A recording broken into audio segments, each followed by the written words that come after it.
Here if you have to say, it is a military cause. So military cause, you can say it is mainly the soldiers who are in the troops of the British Army. So the soldiers in the British Army were not treated properly. So let us study about the military causes one by one. Ill treatment of Indian soldiers. So you know, there were also Indian soldiers working in the British Army. The East India Company established a British Empire in India with the help of Indian soldiers. Despite the fact that Indian soldiers were as efficient as their British counterparts, they were poorly paid. So when we talk about the ill treatment, it is the payment. Okay, though the Indian soldiers were more efficient or equally efficient as the British soldiers, but when it came to the payment, when it came to pay the salaries and treat them, give them the accommodation, it was not done properly by the British. Okay, so the payment that the soldiers were paid were less when compared to the British soldiers, and the accommodation was not given properly. Okay, the facilities that the British had to give to the Indian soldiers were not good ones. They were badly housed or badly accommodated. And the military, the British military authorities forbade the sepoys from wearing, the caste or sectarian marks like beards or turbans. So the Indian soldiers were not even allowed to wear any kind of sectarian marks, like putting the nama, what do you say, okay, all those things. And even the soldiers were not allowed to have beards on their face or tie turbans, especially the Punjabis. Okay, the Sikh soldiers, they usually they tie the turbans, isn't it? So which is actually their tradition. So the British did not allow such kind of things for the Indians. So no wearing any kind of sectarian marks, that is which related with their caste, and then nothing as such like having beard on their face or wearing the turbans. All these were banned. So this was kind of hurting the sentiments of the sepoys. And the second point is General Service Enlistment Act, that comes under the military causes for the first war of independence of India in the year 1857. According to this General Service Enlistment Act, here it was a taboo. It was a fear among a Brahmin, for a Brahmin to go to go and serve any other country, especially by traveling through the sea. Okay, so if at all they had to travel to England, okay, early in this situation there was no flights. Okay, this time here if you have to see this period, there were no flights. People had to travel through the sea if they had to reach other countries, isn't it? So there was a among the Brahmins, especially here in our country, it was a taboo, it was a fear among the Brahmins to cross the sea and travel and go to any other country. So the British Enlistment Act said that, General Service Enlistment Act said that, which was passed by the Parliament, okay, passed in the Parliament of the British Parliament. It said that the Indian soldiers could be sent, they can be sent overseas, that is to England, in order to serve the England, the army overseas on duty. The act did not take into account the sentiment of the Indian soldiers. The Brahmin soldiers saw in this danger to their caste. This led to a feeling of resentment among them. So here you can see, when the General Service Enlistment Act was introduced, it said that the Indian soldiers could be sent to England, travelling overseas on duty. It was not accepted by the Indian soldiers, especially the Brahmins, because according to their religious sentiment, it was a taboo. Okay, so it was not allowed for them to travel across the sea and then travel to other country and work, because they believed that it posed a danger to their caste. So this was, when this was forced, this General Service Enlistment Act forced the people to travel across the sea and then serve serve the British army there in England. So this had, the Indian soldiers were unhappy with this, and they were feeling to resent, they were feeling to rebel against the British. And then larger proportion of Indians in the British army. One more thing that you can see, this was an advantage for the Indian soldiers here.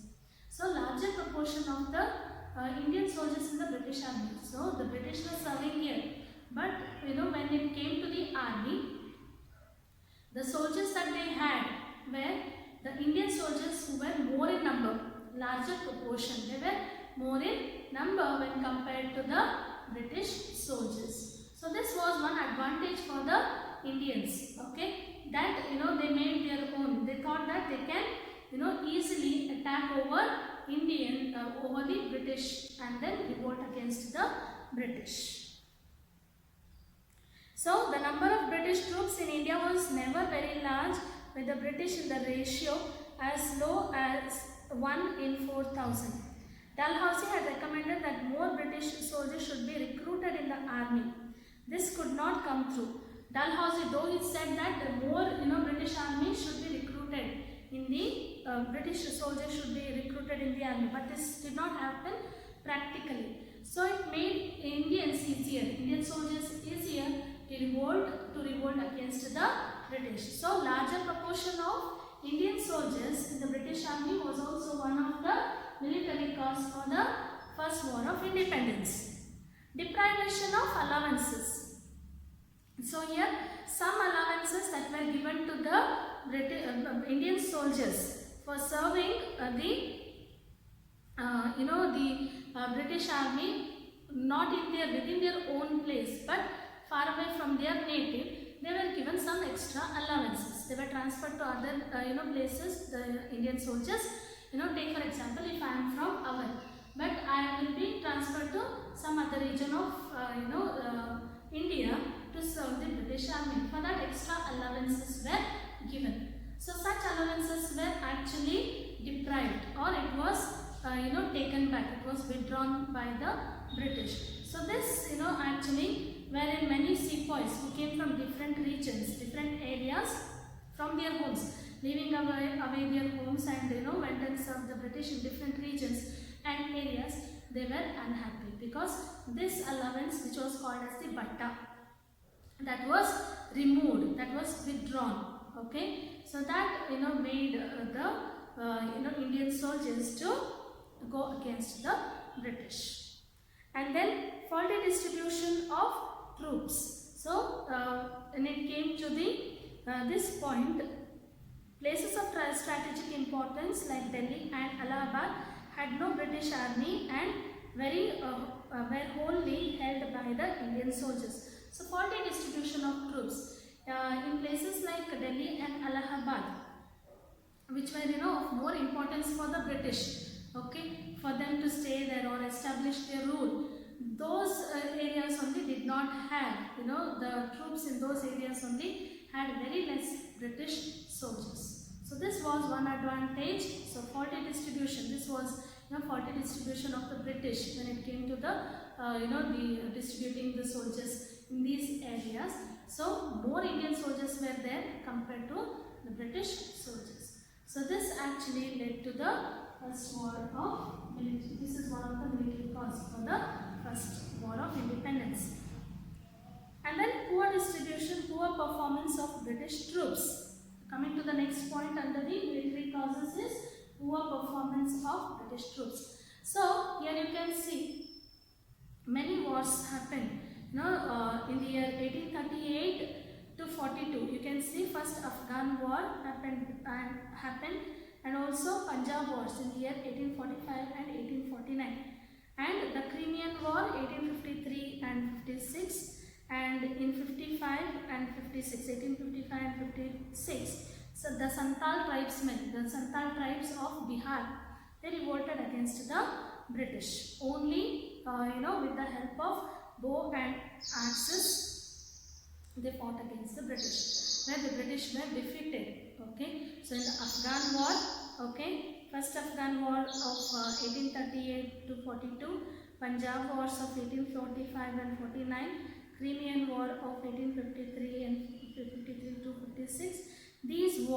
showed in these wars, the British were defeated. This wars actually proved that the British were not as strong as the Indians believed. So the Indians believed that the British troops are very strong, okay, and the soldiers are very strong and they cannot be defeated at all. This was a misconception, you can say. Okay, this actually proved to be wrong after the first Afghan war and the Punjab wars as well as the Crimean wars, in which the British were defeated.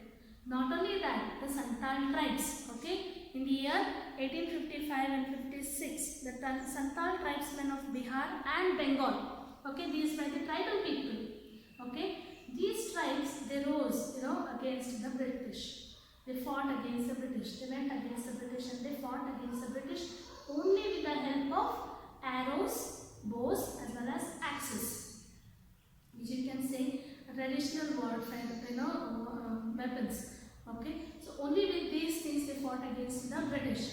And initially, these tribesmen they had a upper hand over the British. Later, though the tribesmen were suppressed by the British, but initially they succeeded in overthrowing, in actually threatening the British and then frightening them and almost defeating them. Okay, completely did not defeat them, but they almost defeated them.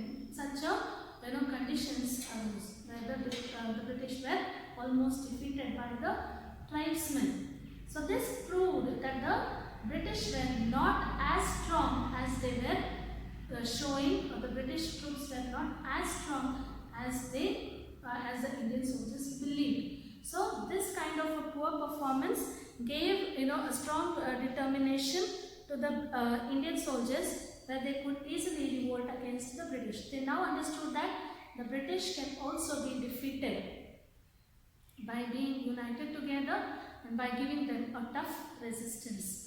Last point which comes under the military causes is the lower salaries. One more reason why which comes under military causes is lower salaries that was paid between the Indian soldiers and the Indian soldiers and the British soldiers.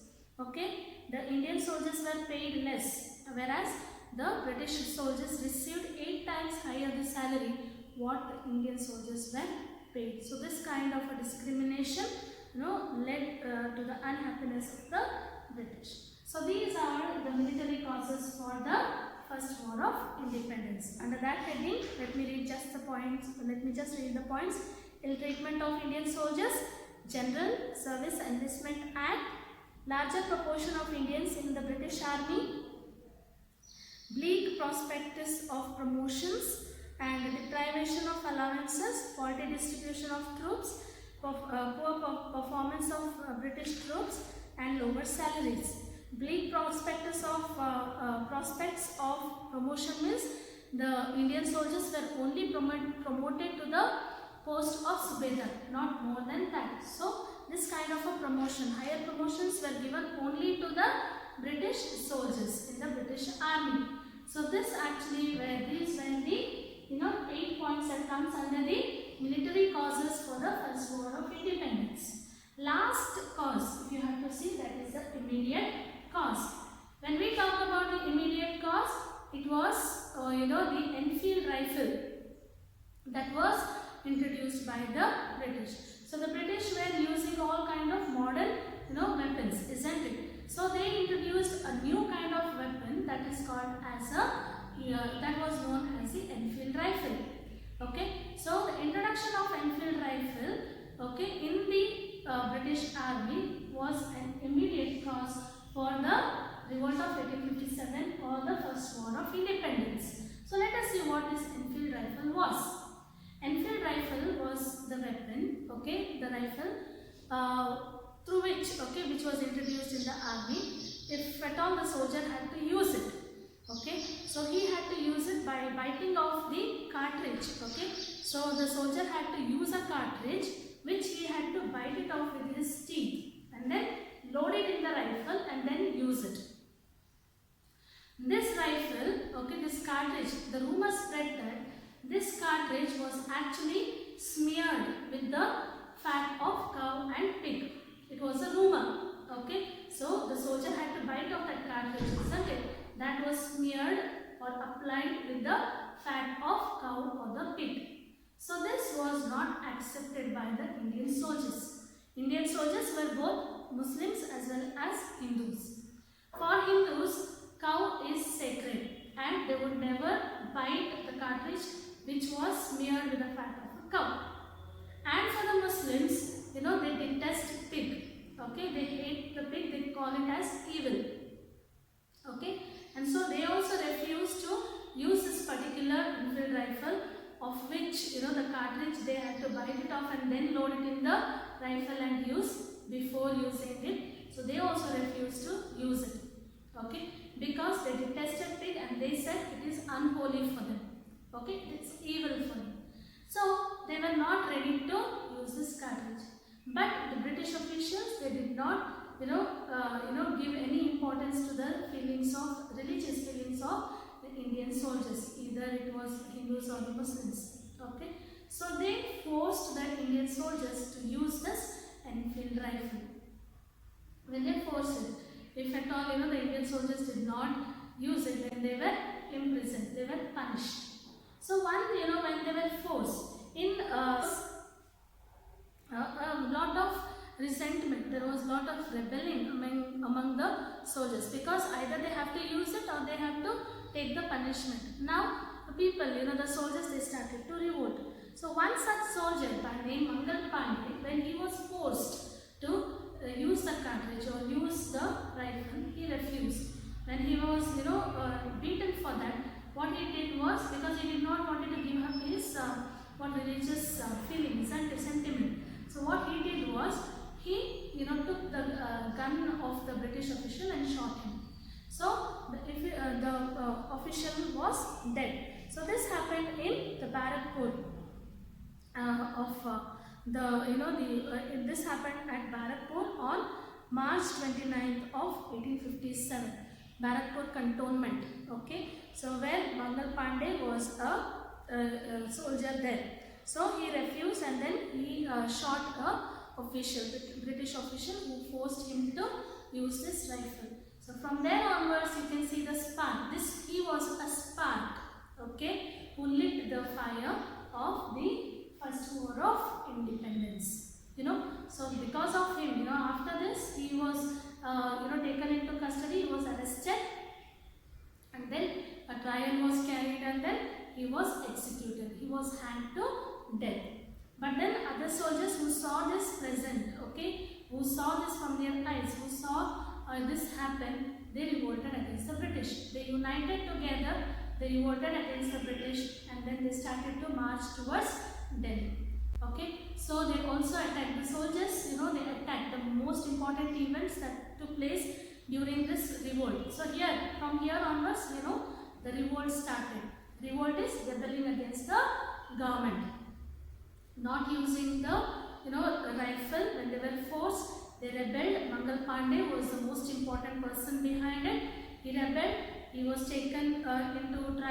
Trial was carried out, and then he was hanged to death. And then so he was for the fellow soldiers of this Barakpur cantonment, they declared him. He was like a martyr. He was like an inspiration. They started to revolt against the British. So this news spread all over India, many parts of India, like a wildfire. And in many parts of India, the soldiers rebelled, common rebelled, and one by one, most of the people, they joined the revolt. Okay, so it started from here, and then the events took place during this revolt was Bahadur Shah Zafar. The soldiers, they marched towards Delhi. Okay, the revolted soldiers, they marched towards Delhi. Along with them, it was many people who were oppressed, who were really unhappy with the oppressed rule of the British. They joined the revolt. Okay, there was a march till Delhi. Okay, so they went on walking towards Delhi, attacked on the British officers, police stations and all, so on. And then this is how the revolt started. They reached Delhi, the soldiers, they reached Delhi, and then they declared, Bahadur Shah Zafar, the last Mughal ruler, as the Emperor of India. Okay, and then the revolt continued. Even the people, the revolt also happened in Lucknow, Kanpur, Central Asia, Central India, Jhansi and Gwalior, as well as other parts of India.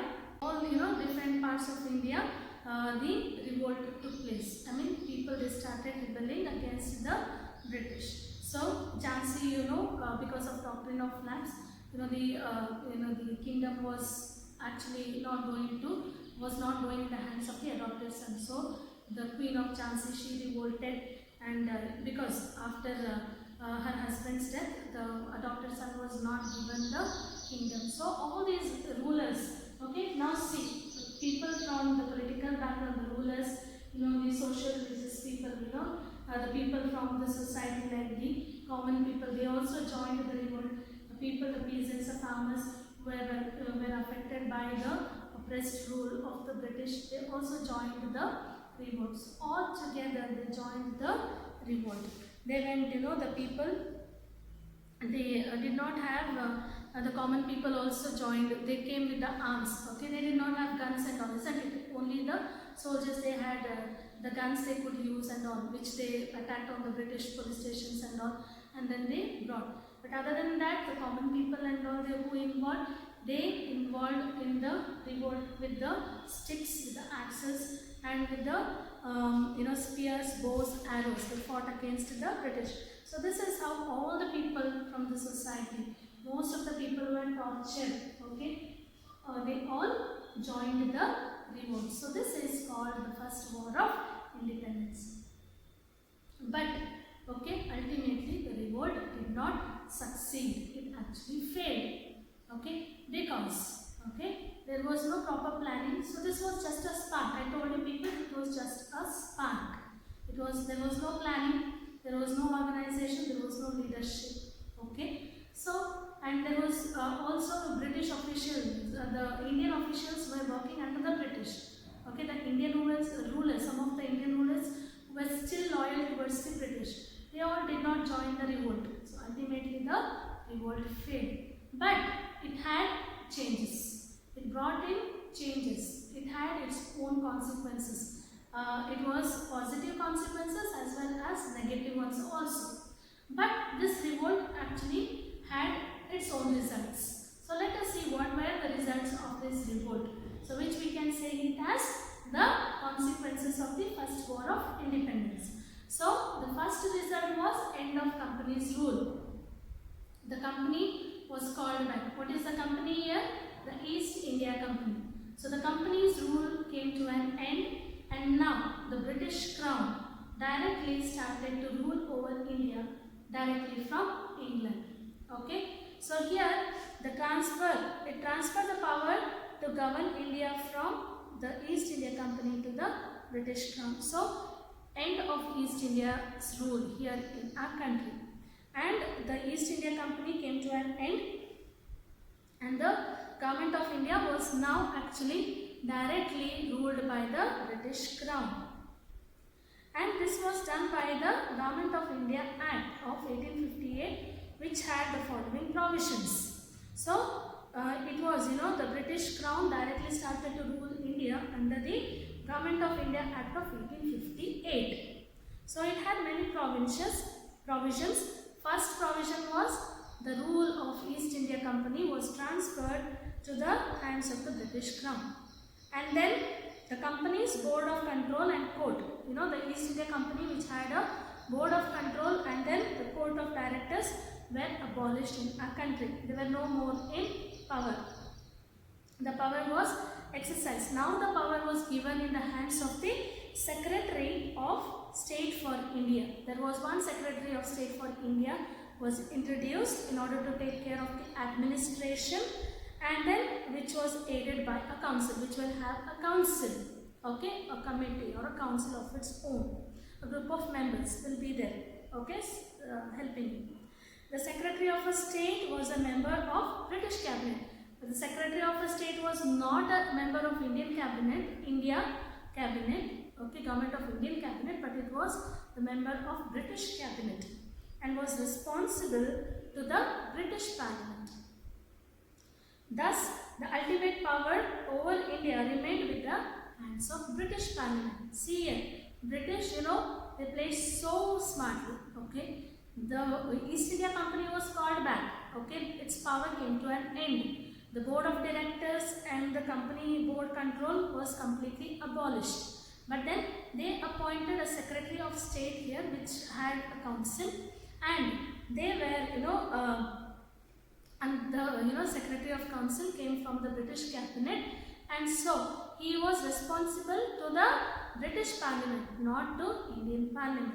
So this is how they still kept the power under their hands. Ultimate power of governing India under their own hands.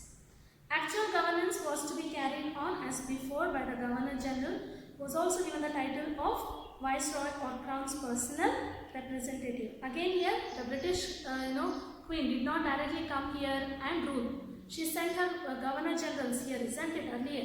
They only had to carry on the administration, but they were also given a title as Viceroy, okay, who is a representative, a personal representative of the British Crown.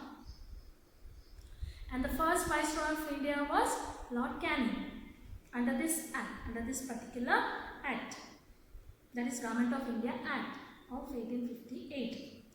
And then appointments to the civil service now will be made through the competitive exams. Okay, so these were the provisions given under the Government of India Act of 1858 by bringing an end to the East India Company's rule.